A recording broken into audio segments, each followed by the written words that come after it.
Dear students, welcome back to MKS Doctor Zone. We were discussing amino acid metabolism and in this video we are going to discuss urea cycle. इससे पिछली video में हम ट्रांसअमाइनेशन और oxidative डीअमाइनेशन की बात कर चुके हैं। इस वीडियो में हम डिस्कस करने जा रहे हैं next topic and that is the urea cycle. Urea cycle को डिस्कस करने से पहले हम यूरिया के स्ट्रक्चर की बात करते हैं। So this one is the general structure of the urea, जिसमें दो अमाइनो ग्रुप लगे हुए हैं, दरमियान में एक कार्बोनाइल ग्रुप है। ये जो दो अमाइनो ग्रुप है इनके नाइट्रोजन की अगर हम ओरिजिन की बात करें तो एक नाइट्रोजन की ओरिजिन होती है फ्रॉम द अमोनिया और दूसरी नाइट्रोजन की ओरिजिन होती है फ्रॉम द एस्पर्टेट। और अमोनिया और एस्पर्टेट की ओरिजिन होती है फ्रॉम द ग्लूटामेट, जो कि हम पहली वीडियो में डिस्कस कर चुके हैं। अगर मैं आपको रिकॉल कराऊं तो आप इस फ्लो चार्ट में देखें जिसमें हो रही है ऑक्सीडेटिव डीअमाइनेशन ऑफ ग्लूटामेट और प्रोडक्ट बन रहा है अल्फा कीटो ग्लूटरेट और एक मॉलिक्यूल ऑफ अमोनिया रिलीज हो रहा है। इट मींस जो अमोनिया है इसका प्रिकर्सर क्या है, ग्लूटामेट। और अगर हम इस फ्लो चार्ट में देखें तो इस फ्लो चार्ट में हो रही है ट्रांसमाइनेशन और ग्लूटामेट से बन रहा है एस्पर्टेट। इट मींस एस्पर्टेट की जो ओरिजिन है यानी कि इसका प्रिकर्सर है वो भी है ग्लूटामेट। और ये जो कार्बोनाइल ग्रुप की कार्बन और ऑक्सीजन है इसकी जो ओरिजिन है वो है कार्बन डाइऑक्साइड या फिर बाइकार्बोनेट। यूरिया की जो प्रोडक्शन है वो हो रही होती है इन द लीवर और फिर लीवर से ये ट्रांसपोर्ट किया जाता है बाय द ब्लड किडनी की तरफ और किडनी फिर इसको एक्सक्रीट करता है इन द यूरिन।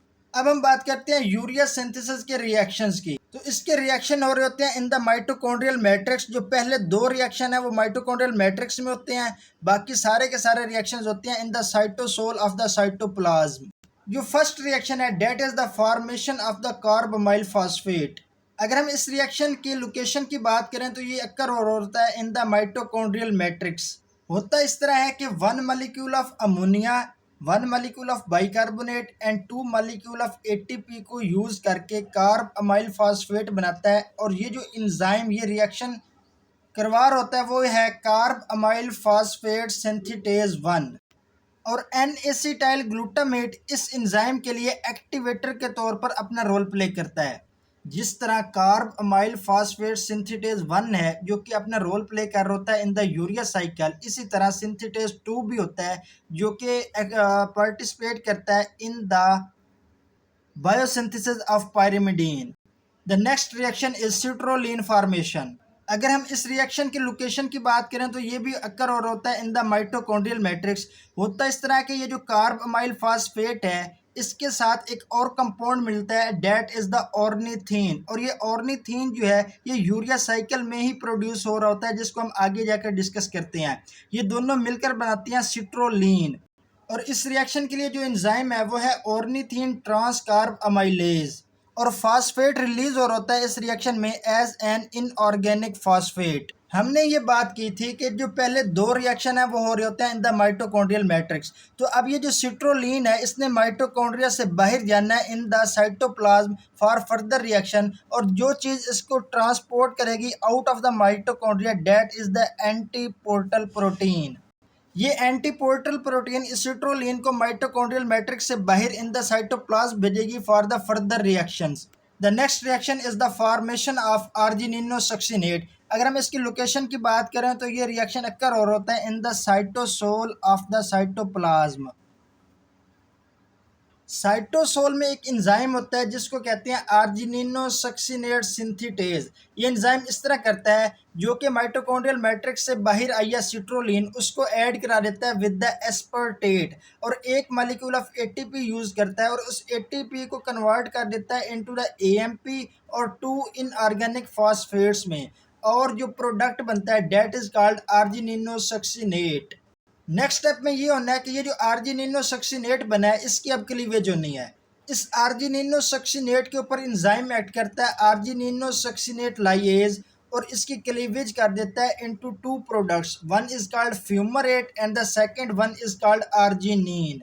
ये जो फ्यूमरेट बनाना है इसकी हम बाद में बात करते हैं कि इसकी क्या फेट है। ये जो आर्जिनिन है ये नेक्स्ट यूज होगा in the urea cycle, fumarate नहीं यूज होगा।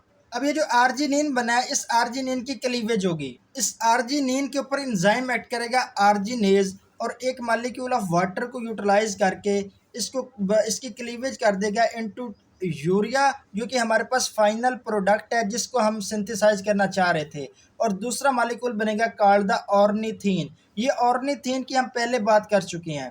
ये ऑर्निथीन जो है ना, इसको ट्रांसपोर्ट किया जाएगा into the mitochondrial matrix by using an antiporter protein. और माइटोकॉन्ड्रियल मैट्रिक्स में ये ऑर्निथीन कार्बमाइल फॉस्फेट के साथ मिलकर सिट्रोलिन बनाता है।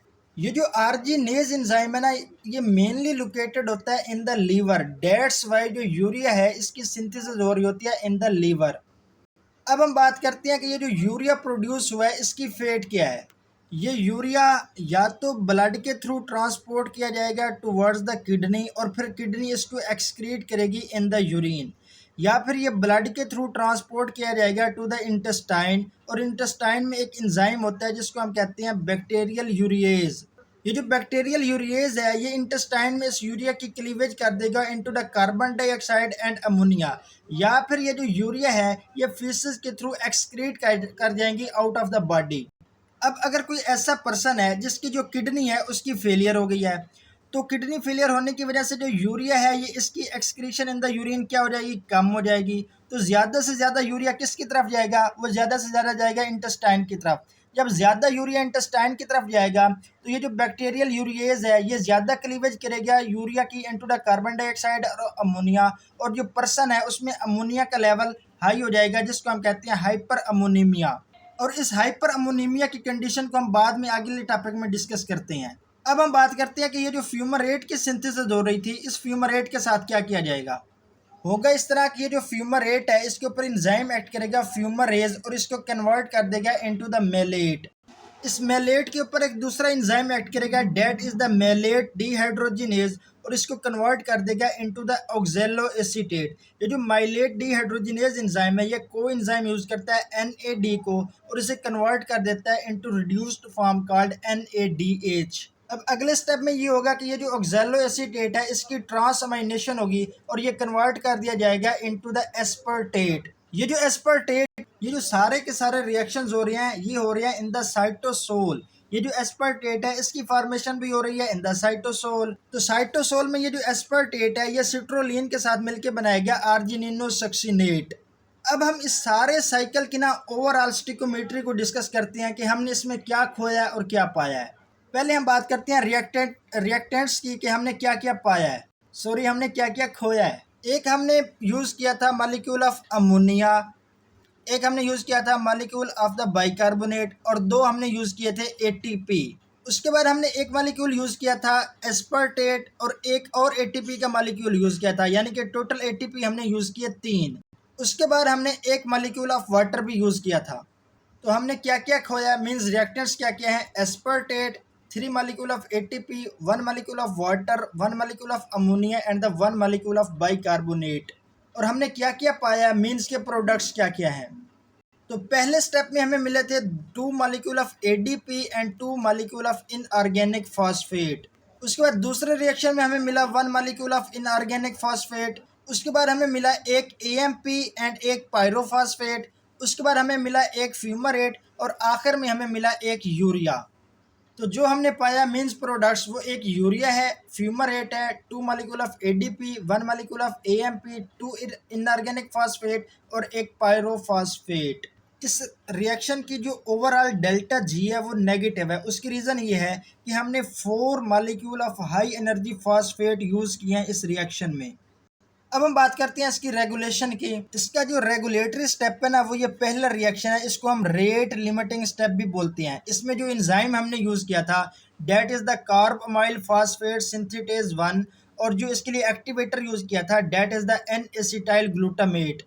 ये जो N-एसिटाइल ग्लूटामेट है ये कार्बमाइल फॉस्फेट सिंथेटेज 1 के लिए ATP की एफिनिटी को इंक्रीज कर देता है। अब हम बात करते हैं कि N-एसिटाइल ग्लूटामेट की सिंथेसिस कैसे होनी है।